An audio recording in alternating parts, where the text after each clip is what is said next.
And this has four elements. Firstly, there will be a shift in approach towards faster escalation in terms of police and local authority activity towards enforcement. Secondly, that will be signalled to the public and to businesses and organisations in a communications campaign that we will mobilise.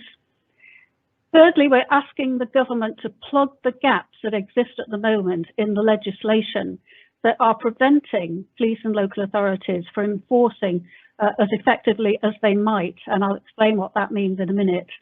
And fourthly, we're identifying other restrictions which, if we were allowed, we could deploy in a targeted way in local areas. We don't want blanket restrictions across Greater Manchester, we're clear about that. But there are some possible restrictions that could be targeted in local areas where there are.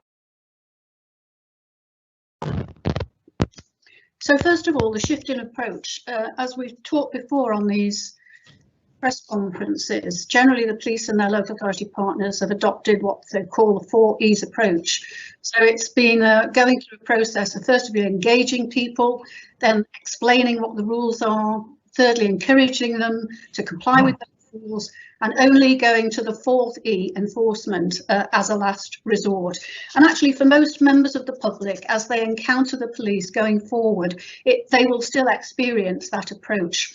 But in other situations, particularly where there's businesses not complying, where there's repeat and flagrant non-compliance with the rules in terms of large house parties and so on, then the police and partners will move much more rapidly to enforcement, whether that be fixed penalty notices, dispersal or closures where necessary and where we can.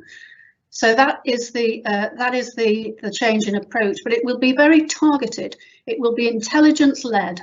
And the joint teams that we will stand up now, not just in some local authority areas, but in all 10 areas, they will lead that intelligence-led approach. They will identify the areas or the groups or the people or the businesses in their locality